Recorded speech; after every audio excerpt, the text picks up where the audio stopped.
निवडणुका जस्ट आत्ता जाहीर झालेल्या आहे. ज्यांच्या सिटिंग जागा आहे किंवा ज्या ठिकाणी ज्यांचं पक्षीय बलाबल आहे किंवा महायुतीच्या सूत्रानुसार माननीय मुख्यमंत्री महोदय आणि आमचे मुख्य नेते माननीय एकनाथजी शिंदे आणि सुनेत्राताई पवार हे बसून या संदर्भामध्ये जे काही मेरिटवर आहे त्या पद्धतीने निकषानुसार किंवा पक्षीय बलाबलाप्रमाणे किंवा जिथं ज्यांची लोकप्रतिनिधींची संख्या कशी आहे त्या आधारावर योग्य तो निर्णय घेतील. आणि आजपर्यंत प्रत्येक युतीच्या बैठकीमध्ये मग मुंबई महानगरपालिका असो की सर्व बैठका संवादातून मार्ग निघालेला आहे. त्यामुळे यातूनही निघेल असं मला विश्वास आहे.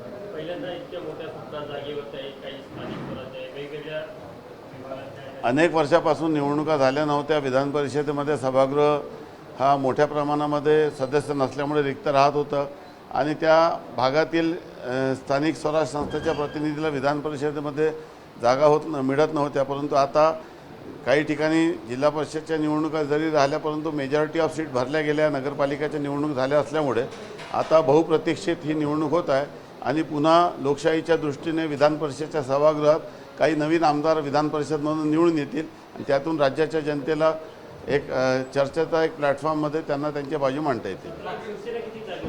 या संदर्भामध्ये आता काही भाष्य करणे योग्य नाही. माननीय शिंदेसाहेब यावर निर्णय करतील.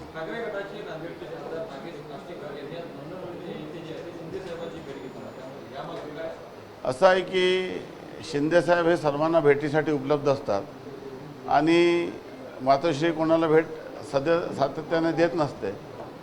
जेव्हा एकत्रितपणे आम्ही जेव्हा काम करत होतो तेव्हा देखील शिंदेसाहेबच सर्व आमदारांना किंवा कार्यकर्त्यांना आणि जिल्हा प्रमुखांना सांभाळत होते. आता भविष्यामध्ये तो दिवस दूर नाही की उभाटा हे पूर्णपणे संपेल आणि एकनाथ शिंदेसाहेबांच्या नेतृत्वातील शिवसेना ही खरी शिवसेना एक आहेच. तर त्याला अधिक पाठबळ भविष्यात मिळेल. मी असं कुठलंही भाष्य करत नाही. शेवटी लोकशाहीमध्ये कोणी भेटू शकते परंतु शिंदेसाहेबांना भेटण्याची इच्छा प्रत्येकाची असते आणि त्यांचं काम करण्याचा जो वर्किंग पोटेन्शियल आहे ज्या पद्धतीने ते प्रतिसाद देतात लोकांना भेटतात. रात्री 2-2 वाजेपर्यंत लोकांना भेटीसाठी उपलब्ध असतात. सातत्याने नंदनवनमध्ये लोकांचा गराडा नेहमीच असतो आणि लोकनेता असल्यामुळे ते लोकनेत्याच्याला लोकांच्या प्रतिनिधींनी भेटण्यात काही गैर नाही.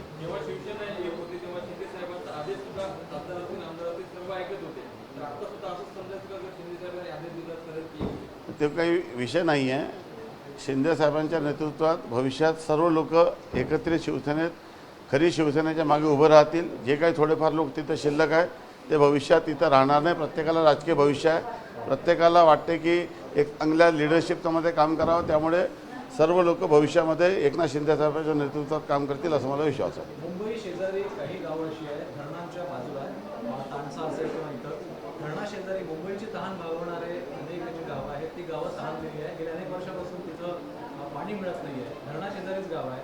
नियोजन मंत्री म्हणून काय सांगाल तुम्ही या संदर्भात? तुम्ही नियोजन मंत्री म्हणून काय या सगळीकडे एकंदरीतच राज्याच्या प्रत्येक विभागाला त्यांच्या मागणीनुसार आउटले देत असतो आणि त्या विभागाने त्यानुसार प्राधान्यक्रमाने त्यांच्या विभागाचं नियोजन करायचं असतो.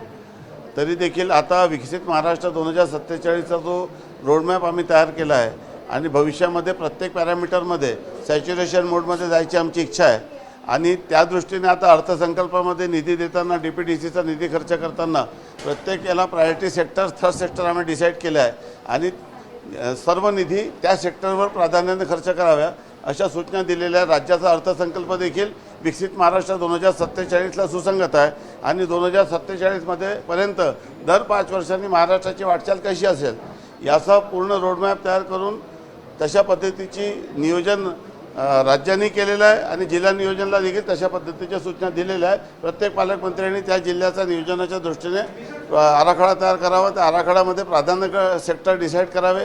जे प्रत्येक डिस्ट्रिक्टचा डिस्ट्रिक्ट स्ट्रॅटेजी प्लॅन तयार करायचा आहे आणि त्या डिस्ट्रिक्ट स्ट्रॅटेजी प्लॅननुसारच प्राधान्य गटाला निधी द्यायचा आहे. रिमोट सेन्सिंग विभाग तुमचा आहे. नागपूरमध्ये फॅसिलिटी आहे. BNITमध्ये रिमोट सेन्सिंगची अल निनो आहे, सुपर अल निनो आहे. त्या संदर्भात टेक्नॉलॉजीचा वापर करणं आता जी उपलब्ध व्यवस्था महाराष्ट्र सरकारकडे आहे मॅपिंग असेल किंवा बाकी गोष्टी असेल आणि क्रॉप मॅपिंग वगैरे त्याचा कसा फायदा होणार आहे आणि अल निनो संदर्भामध्ये याचा वापर काळात उपाययोजना कशा होणार? अल्निनोचा प्रभाव जरी असला परंतु राज्याने या संदर्भात पूर्णपणे प्रत्येक पालकमंत्र्यांनी त्या जिल्ह्यामध्ये बैठक घेतलेली आहे. 21 तारखेला राज्याच्या मुख्यमंत्री महोदयांच्या अध्यक्षतेखाली खरीप आढावा बैठक देखील आपण आयोजित केलेली आहे. आणि रिमोट सेन्सिंगचा वापर आता टेक्नॉलॉजी आलेली आहे आणि जसं यामध्ये आम्ही ॲग्रिकल्चरमध्ये वापर केला. रिमोट सेन्सिंग एक टेक्नॉलॉजी आहे ज्याच्यामध्ये सॅटेलाईट सर्वेच्या माध्यमातून आपण खूप मोठ्या प्रमाणामध्ये सर्व आपल्याला डेटा उपलब्ध होतो. राज्याच्या विकासामध्ये रिमोट सेन्सिंगचा खूप महत्त्वाचा रोल आहे आणि त्या रोलचा सर्व पद्धतीने वापर राज्याच्या सर्व सर्वेक्षण आणि जे काही उपाययोजना त्यासाठी केला जात आहे.